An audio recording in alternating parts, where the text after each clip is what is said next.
Olá, eu sou a Priscila Camazano e excepcionalmente hoje estarei apresentando aqui o programa Como é que é, o programa diário aqui da Folha de São Paulo.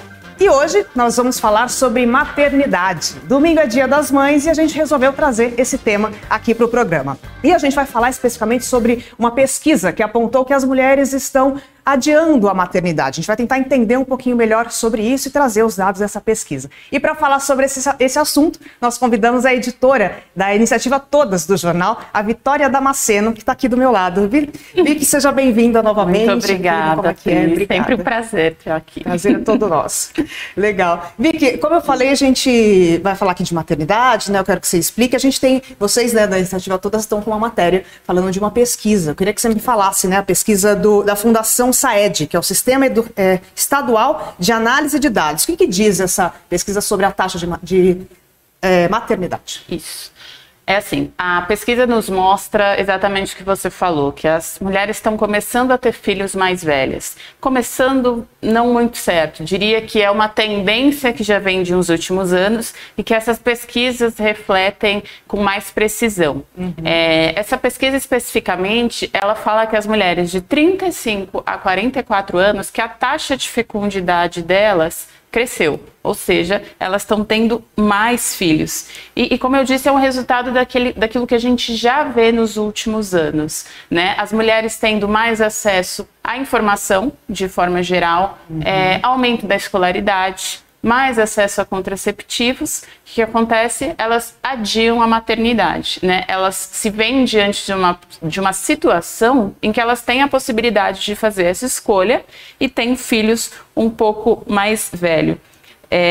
Se você pegar, por exemplo, o Brasil na década de 90, eu estou aqui com os dados para eu não falar errado.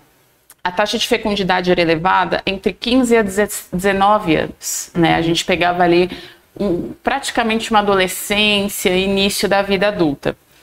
E agora, esse pico ele se deslocou, né? Década de 90, a gente está falando ali de 30 anos depois. Esse pico ele está entre 25 e 29 anos, ou seja, ele não está naquele recorte que nos chama a atenção, do 35 aos 44, mas quando a gente fala desse deslocamento das mulheres, do pico anterior ser de 15 a 19, agora de 25 a 29, é esperado que tenha esse aumento também em outras faixas etárias. E a que nos chama a atenção é justamente essa de 35 a 44, porque ela reflete bem a possibilidade da escolha da mulher de planejar uma gravidez. É importante dizer que esses dados é uma pesquisa feita no estado de São Paulo. No estado de São Paulo, exatamente. São mulheres do estado de São Paulo e eles colocaram um recorte de 15 a 49 anos, porque é mais ou menos ali o que eles entendem pela vida fértil. Claro que pode se estender um pouquinho para umas, começar um pouquinho mais cedo para outras, mas foi o recorte que eles fizeram para esse estudo. Sim, você já pincelou um pouquinho aqui, mas eu queria que você falasse um pouco mais. O que essa pesquisa diz? Eles conseguem dizer nessa pesquisa quais são os fatores que têm levado as mulheres a adiarem mais a maternidade? A pesquisa em si ela é uma pesquisa basicamente de dados, ela não fala sobre razões, mas a gente conversou com a pesquisadora e a pesquisadora fala alguns fatores. Tem esses fatores mais sociais que eu já disse para vocês, que são aqueles fatores que pegam mais mulheres, né?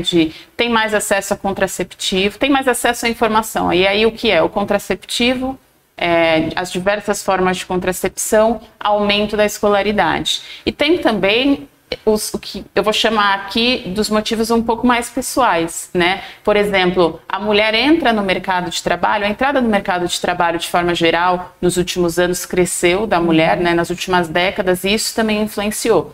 Mas a mulher entra no mercado de trabalho e espera ter um momento economicamente mais estável para ter os filhos. E aí é interessante, Pri, porque, por exemplo, algumas pesquisas mostram que as mulheres elas são praticamente punidas por ter filhos no mercado de trabalho. Então, por exemplo, a Nobel, a Claudia Goldin, ela tem uma pesquisa que ela fala que a mulher que tem filho, o primeiro filho, ela tem uma redução drástica, ela usa esse termo, nos próximos 10 anos nos seus rendimentos. Ou seja, a mulher tem o filho e ela é meio que punida por ter o filho. Ela demora até 10 anos para voltar aos rendimentos que tinham antes, né? E é muito curioso, porque quando você cruza com outros estudos relacionados, tem estudos que falam que a maternidade, ao mesmo tempo, é o papel essencial que se espera que as mulheres cumpram. Então, se de um lado você tem isso, a sociedade esperando um papel essencial, que é a maternidade, e do outro você fala assim, olha, você tem filhos, mas aí é 10 anos para você recuperar os seus rendimentos, parece um contrassenso, né? Porque é um papel que se espera, que se incentiva, né? Mulheres que optam por ter filhos têm uma série, por não ter filhos, tem uma série de relatos de pressão pela maternidade, mas ao mesmo tempo o mercado de trabalho pune essas mulheres, né? A gente até tem licença maternidade, tem algumas conquistas, acho que a gente está avançando nesse sentido, mas esses fatores ainda são muito determinantes para as mulheres terem filhos mais tarde. Porque se você vai ter um impacto no seu orçamento, é melhor que você já esteja com uma vida um pouco mais estabilizada. Sim, agora você falando aqui, mais cedo a gente teve uma live aqui no jornal com a Vera Iaconelli, que ela estava falando justamente sobre esse assunto, né? Então quem está assistindo também convido a acompanhar, tem uma live mais cedo que a Vera tratou também sobre essa questão da maternidade e durante aí 1 hora ela discutiu sobre esse assunto. Exato. Chegou uma pergunta aqui no YouTube do Ramon Raquel. Ele diz assim, Pri, estudando o plano japonês de cuidado ao envelhecimento da população, vi que a causa do boom de idosos foi o adiamento da maternidade nos anos 1990 e 2000. Temos um sinal do Brasil caminhando para o mesmo? Você sabe? Sim, a população brasileira está envelhecendo, né? Os dados do censo mostraram que a população brasileira está envelhecendo e que é uma tendência mundial, o envelhecimento da população. Isso é uma discussão muito ampla, né? Porque se você está falando de uma população mais velha, você está falando de uma população, de um país que precisa de um sistema de saúde mais forte, porque existem patologias que elas estão diretamente relacionadas à idade, e você está falando de um país também que tem queda na taxa de natalidade, né? Então são diversos fatores, mas ele está completamente certo de fazer essa associação. Deixa eu já colocar mais uma... É uma pergunta, meio comentário aqui no YouTube. A pessoa diz assim, o custo de vida aumentou, o número de filhos sem registro de pai na certidão de nascimento aumentou. Há alguma razão para desejar maternidade atualmente? Olha... Essa é uma pergunta e uma reflexão. Eu acho que é uma reflexão para a gente fazer. A gente até brinca lá na editoria, quando a gente está falando de maternidade, que pessoas em sã consciência não teriam filhos, porque é muito caro. E mulheres são muito punidas por ter filhos, né? Se a gente for pensar em diversos aspectos dessa maternidade, a gente está falando disso, de um mercado de trabalho que não nos dá o suporte que a gente precisa. A gente também não tem ainda políticas que são realmente efetivas para as mães, principalmente para as mães solos. E a gente sabe que, historicamente, o cuidado está relacionado à mulher. Então, estudos também mostram que mesmo a mulher que tem um parceiro, o cuidado vai estar principalmente recaindo sobre ela. Então, essa é uma questão que... Pra gente refletir. Pra gente refletir, exatamente. Vamos aproveitar. E não refletir só no Dia das Mães, né? Exatamente. A Vera justamente na live falou isso. A gente tem que, não é só no Dia das Mães, a gente tem que, nos outros dias do ano também, tratar sobre esse assunto, a divisão, né, do trabalho ali, do cuidado, né? Tudo isso tem na live. Eu acho que todo mundo aqui que está assistindo deveria lá assistir essa live. Já faz a dobradinha, né? Já faz a dobradinha do tema de hoje.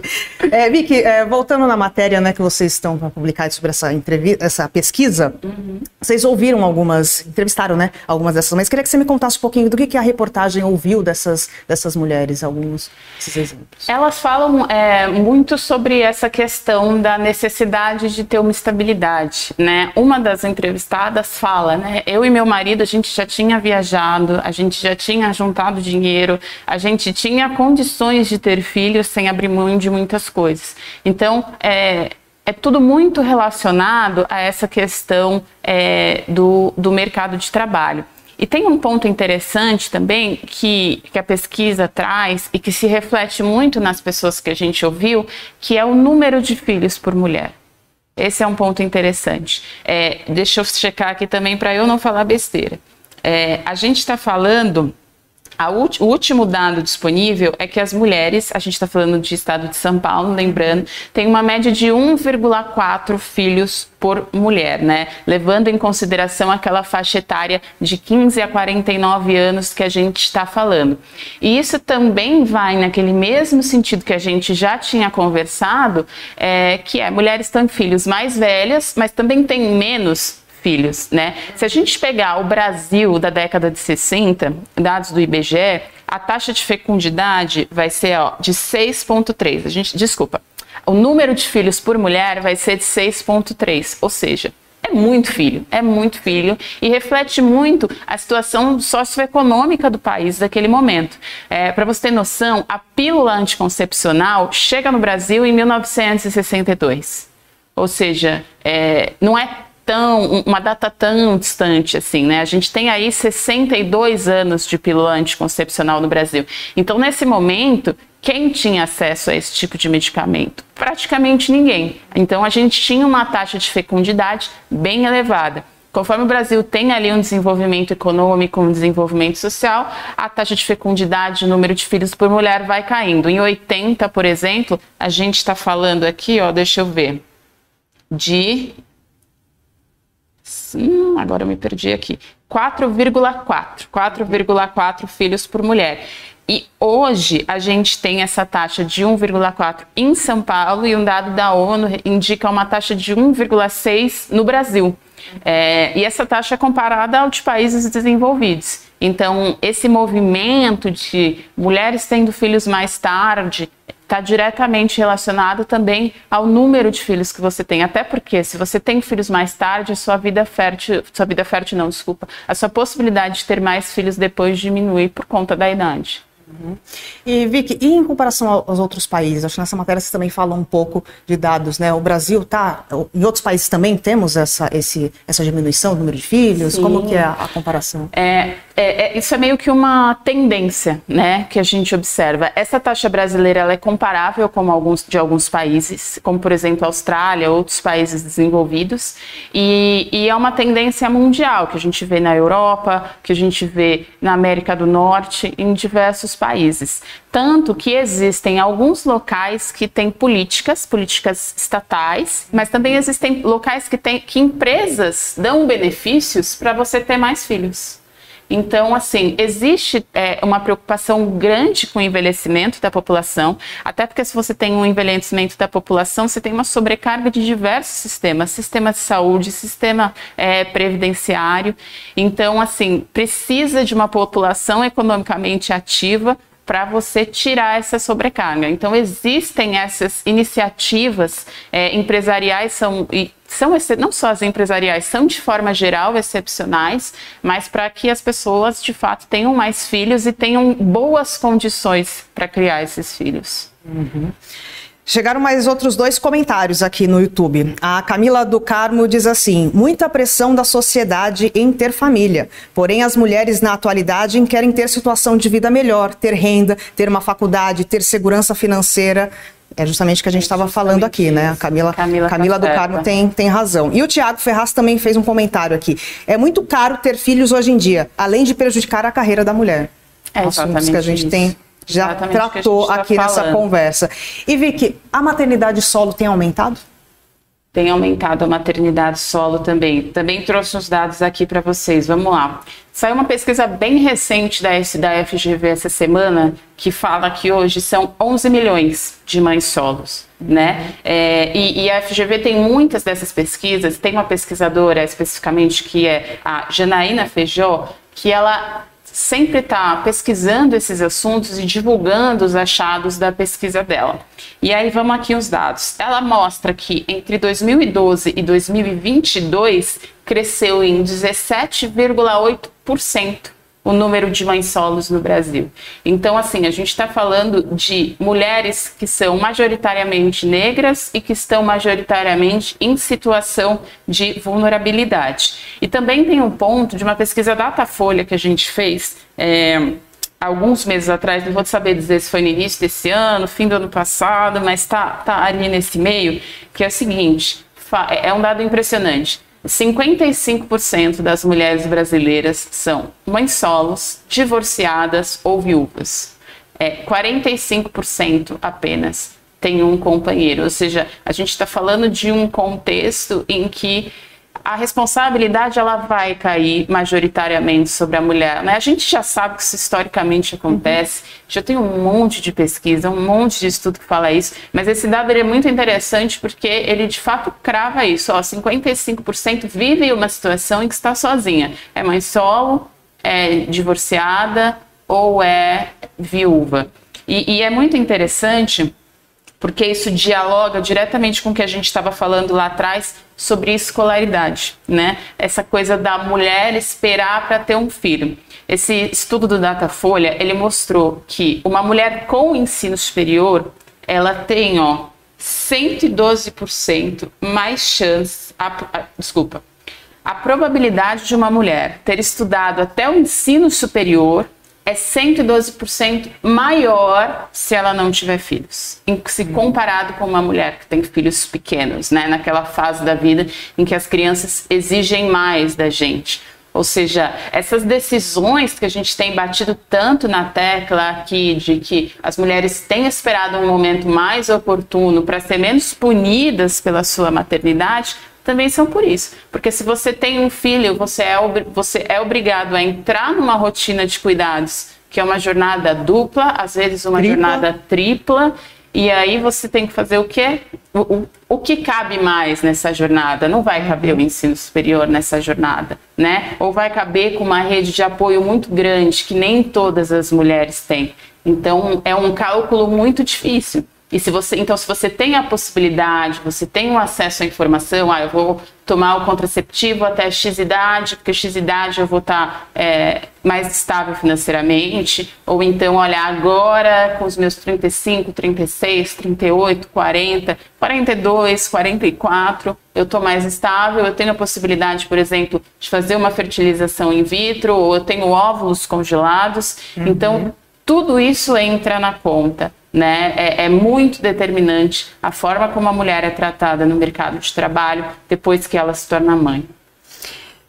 Falando as mulheres adiando, né, a maternidade, tem filhos mais velhas, né, nessa faixa aí dos 35 a 44 anos, tem aumentado a taxa, né? A gente sempre escuta muito do nosso relógio biológico, né? E tem a idade, né? Tem essa coisa, há muitos anos eu escuto, tem uma certa idade para você ter filhos, não tem riscos. Eu queria te perguntar, ouvindo os especialistas, há um risco maior realmente para as mulheres mais velhas terem filhos ou isso já foi superado? Não foi esperado. É realmente uma coisa de relógio biológico, infelizmente, né? Hoje em dia a gente tem mais técnicas. Então, por exemplo, uma mulher com mais de 40 anos, mais de 50, como foi o exemplo da Cláudia Raia, consegue hoje ter filhos, né? Às vezes naturalmente, às vezes com auxílio de algum tipo de terapia. Mas existe sim mais riscos, né? A gravidez pós 35 anos é uma gravidez que se chama de gravidez tardia, alguns ainda chamam de gravidez geriátrica, para se ter uma ideia. Por quê? Porque é uma gravidez que oferece mais riscos. Oferece mais riscos tanto para a mulher como para o feto. Por exemplo, alterações no cromossomo são mais frequentes quando a mulher é mais velha. Isso pode fazer com que o feto, o bebê, venha desenvolver uma série de condições de saúde. Então, precisa ser uma gravidez com um acompanhamento médico próximo. E quando a gente fala, por exemplo, da gestação, uma mulher que tem mais de 35 anos, né, tem mais risco, por exemplo, de ter a pré-eclâmpsia, que é aquela hipertensão arterial. Então, precisa de fato de mais cuidado. Isso significa que essas coisas vão de fato acontecer? Não. Isso significa que a gente precisa de mais atenção, acompanhamento médico e etc. Infelizmente, existe sim a questão do relógio biológico. A gente já tem hoje muita tecnologia para driblar isso o máximo possível e ter uma gravidez segura, né, a despeito de ter mais do que o que eles recomendam, né, de 35. Sim, sim. E Vicky, você falou aqui do congelamento de óvulos, eu queria que você falasse um pouquinho pra gente, né? Algumas mulheres têm optado pelo congelamento de óvulos, eu queria que você explicasse, tem uma faixa etária ideal para fazer o procedimento?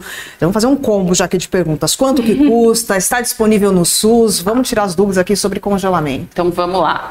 Congelamento de óvulos, né? O congelamento de óvulos é aquela coisa que você congela, literalmente, para usar em outro momento, né? Então você preserva o seu óvulo. Então você tem ali 24 anos, suponhamos. Você vai engravidar com 33, 34, que eles recomendam um congelamento de até 10 anos. Quando você tiver esses óvulos, eles vão estar 34, 33, 34, né? 10 anos depois, eles vão estar em boas condições, né? Nas condições daquela época e não nas suas condições atuais, de 10 anos depois, ou quantos anos a mulher escolher. Esse procedimento, ele também é muito utilizado por isso, assim, né? Se você congela óvulos, tem condições de congelar óvulos, muito importante falar isso, significa que você pode adiar mais a sua gravidez, né? Por causa disso que eu falei, porque quando você descongelar, quando você fazer o procedimento, né, a fertilização in vitro, os seus óvulos vão ter uma condição melhor do que a que você tem naquele momento, porque conforme a gente vai envelhecendo, a nossa reserva ovariana vai diminuindo e vai perdendo qualidade também. Então, o congelamento de óvulos, ele dá essa possibilidade, né? Tem até algumas empresas mínimas que dão esse benefício para a mulher, e aí se entra também na discussão da pressão de congelar óvulos. Porque daí parece que é tudo muito complexo quando a gente fala. Sim, muita pressão em cima da gente. A gente tem que ter filhos, tem que ter um período certo, né? Exatamente, é muitos detalhes. E aí é um procedimento que ele é extremamente caro e proibitivo, né? Existe uma consultoria de reprodução humana que fez uma estimativa que a média de gastos para você fazer o congelamento de óvulos é de R$24 mil. É um valor que vai cobrir o procedimento em si, né, a retirada, vai cobrir a medicação, porque antes você precisa tomar uma série de medicações, e vai cobrir a primeira anuidade, porque não basta só você dar lá, 24 mil. Você ainda vai pagar todos os anos uma anuidade para a clínica de manutenção, para a clínica que vai manter os seus óvulos congelados. Então, ele é um procedimento de valor muito proibitivo. Tem no SUS? Tem no SUS, mas não é todo mundo que pode ter acesso. Quem pode ter acesso são só mulheres que têm alguma condição ou fazem algum tratamento que prejudicam a reserva ovariana. Do que a gente está falando? A gente está falando de câncer, na maioria das vezes, né? Porque o tratamento prejudica a reserva ovariana e muitas vezes deixa a mulher infértil, e algumas outras condições também estão inclusas nisso. Só que também, mesmo para essas mulheres, é muito difícil que elas consigam fazer esse tratamento. A gente fez uma reportagem sobre esse tema, e o que a gente ouviu, a gente foi até um centro um centro público que fazia o congelamento de óvulos pelo SUS, e o que a gente encontrou ali? Encontrou mulheres que sabiam, porque foram encaminhadas para esse centro para fazer a quimioterapia, a radioterapia, então foi oferecido, né, o que é uma situação excepcional. Mulheres que vieram do serviço particular, então o médico do serviço particular deu o diagnóstico e falou assim, o SUS faz congelamento de óvulos, vá atrás. E aí ela foi, e mulheres que já tinham um conhecimento prévio no assunto. O que a gente mais encontrou quando a gente foi ali olhar para essas mulheres que têm câncer e falar assim, olha, você sabia que você podia congelar óvulos no SUS? Foi elas falando, não, eu não sabia. Eu não tinha noção. Inclusive tinha uma que ficou sabendo pela reportagem. Né? Falou assim, foi uma grande preocupação para mim quando eu recebi o meu diagnóstico de câncer, mas me pareceu que isso é meio que o combo da doença, né? Você ficar infértil. E não é, só que é uma informação que não chega ali na ponta, não chega para as pacientes, não é uma informação que é publicizada. Sim, por isso é importante a gente tratar aqui sobre esse assunto. Exatamente. Vicky, eu vou para a minha última pergunta. Vamos lá. É sobre aqui maternidade também. Vou aproveitar aqui uma matéria que vocês publicaram recentemente. A gente está falando aqui de mulheres que estão adiando a maternidade, mas também tem as mulheres que preferem não ter filhos, ou já têm filhos e não querem ter mais filhos, né? E isso é uma escolha também delas, né? Do direito reprodutivo das mulheres. Recentemente a Folha publicou uma matéria falando que algumas mulheres estavam enfrentando dificuldades ali, recusas médicas para fazer a laqueadura. Queria que você comentasse um pouco sobre isso, né? Explicar um pouco sobre esse caso, e tem no Congresso aí uma discussão também com relação à laqueadura. Já vamos explicar sobre a questão da laqueadura, por favor. Vamos lá, estou também com os dadinhos aqui, vou usar minha colinha. Qual que é a questão que está em discussão no Congresso hoje, né? O partido que foi o PSB, confirmar aqui para não falar besteira, exatamente, que foi o PSB, ele está pleiteando no STF que a lei de laqueadura e a lei de vasectomia mude ainda mais, né? E que mulheres e homens possam fazer os procedimentos de esterilização com 18 anos, por exemplo, é uma das coisas que eles pedem. Por que mude ainda mais? Porque a gente já teve, depois de muita luta de movimentos sociais, uma mudança recente na lei de planejamento familiar, e hoje uma pessoa de 21 anos pode fazer tanto a laqueadura tubária como a vasectomia. A lei anterior, ela determinava que eram só pessoas com mais de 25 anos, com consentimento expresso do cônjuge, exatamente nesses termos, ou 2 filhos. Então você precisava da autorização do seu cônjuge, o homem precisava da autorização da mulher e a mulher do homem para fazer esses procedimentos de esterilização. Recentemente isso foi mudado, mulheres e homens podem fazer o procedimento com 21 anos, só que o que a gente encontrou? Mulheres que, mesmo se enquadrando na lei, elas não conseguem fazer o procedimento. O que elas mais ouvem dos médicos é: você é muito nova, né? Como se a decisão fosse do médico e não da mulher. Mas aí tem um outro ponto que dá uma complicada nessa situação, que é o seguinte: os médicos podem se recusar a fazer procedimentos por uma resolução do CFM que fala que os médicos podem se recusar a fazer procedimentos se eles têm alguma questão ideológica, se eles têm uma objeção de consciência. Então, por exemplo, se isso vai contra a minha religião, a laqueadura tubária, e eu sou médica, eu posso me recusar a fazer esse procedimento em você. Então as mulheres estão encontrando muitas recusas, e são recusas que não dizem respeito a esse tipo de coisa, né? A religião, a posicionamentos mais nesse sentido. O que elas ouvem de forma muito curta é isso: você é muito nova. Então é uma série de fatores que a gente vê ali, a gente até colocou isso no nosso texto, algumas judicializam a questão, que as mulheres elas ficam à mercê de médicos e à mercê de juízes nessas questões, porque elas estão dentro do indicado, acontece em diversos pontos, não é só na laqueadura. Por exemplo, a gente fez uma matéria que falava de aborto legal, e as mulheres que estão dentro das condições de fazer aborto, que são risco à vida da mulher, anencefalia do fetal e risco à vida da mulher, anencefalia fetal, vou lembrar a última, já falo. Elas estão dentro dessas condições e ainda assim médicos se recusam a fazer isso, e aí é um arrastar de tempo tão longo que ultrapassa o tempo em que se pode fazer o procedimento. Uma nova resolução do CFM determinou que são 20 semanas para vítimas de estupro, por exemplo. Então as mulheres elas muitas vezes precisam judicializar essa questão ou encontrar um médico que tope fazer. Por isso que quando a gente fala à mercê de médicos e juízes, é muito preciso. Maravilha. Vitória Damasceno, editora de todas, a iniciativa da Folha. Sim, muito obrigada por ter vindo aqui no Como é que é. A Vicky está sempre aqui com a gente, trazendo informações. Muito obrigada. E volte sempre também. Obrigada. E convidar todo mundo a acompanhar, a gente vai sair ainda essa matéria da pesquisa, tem mais informações, todo mundo acompanha no site da Folha a matéria. Volte sempre. Obrigada, Fê. E agradeço também a você que está nos acompanhando. Na segunda-feira, a Isa Faria volta. Ela estava de folga esses dias, por isso vocês estão me vendo aqui. Mas ela volta. E domingo é Dia das Mães. E eu queria desejar um feliz Dia das Mães para todas as mães que estão nos assistindo. E um beijo para minha mãe, Márcia. A gente se vê numa próxima. Até. Tchau, tchau.